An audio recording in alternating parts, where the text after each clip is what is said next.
introduce Jim Ward. Thank you.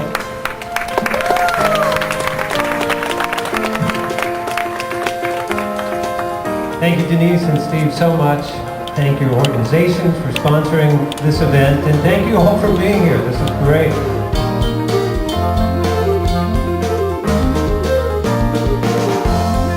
Indeed, the Road to Freedom is a year-long cross-country journey to promote the disability rights movement as well as pass the ADA Restoration Act. The ADA is the embodiment of a grassroots movement.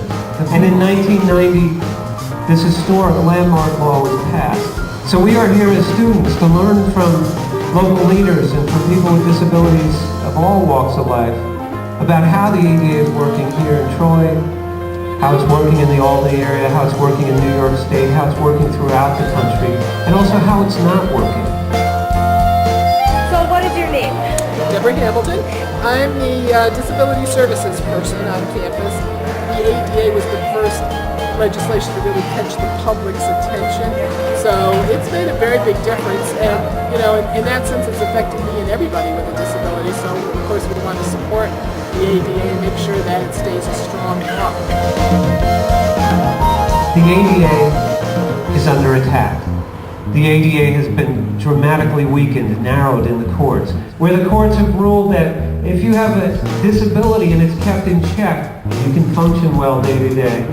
The courts are saying that under the ADA you're not considered a person with a disability, and that's wrong.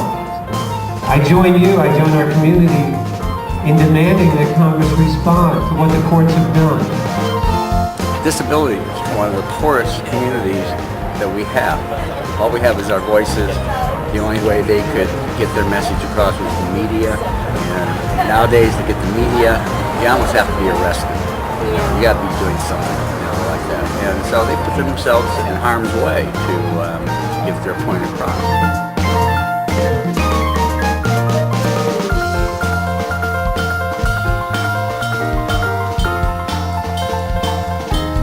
There's been great success that's evident all around us since the passage of the ADA. Wheelchair ramps, automatic doors, audible crossing signals, and so much more is evidence that the ADA is working, things that were not around 17 years ago. If we don't advocate now to protect the rights of people with disabilities, 50 years from now, when you are a person with a disability who's a senior, you're not going to have the rights in place and the services and access in place in order to stay in the community. We don't want people to end up in nursing homes because they have no access to the community. My office is set up to make sure that students with disabilities who are attending RPI get the services that they need to make sure that they have full access to everything on campus. I'm fairly convinced that there are actually more students with disabilities on campus that maybe have just never identified themselves to me. Despite this passion, despite this unity around the ADA, we're still losing the battle. And our hope is we're doing this work, we're getting media attention through follow-up stories, a book and a documentary and other ways to keep this story alive. We hope to increase the sense of urgency and mobilize Americans, not just people with disabilities, but all Americans to get involved in this issue. So we are the human face. People with disabilities are the human face of this movement.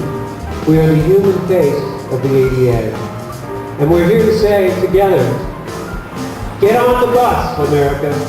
Get on the bus for freedom, for opportunity. Get on the bus for equal access to the American dream. Thank you so much.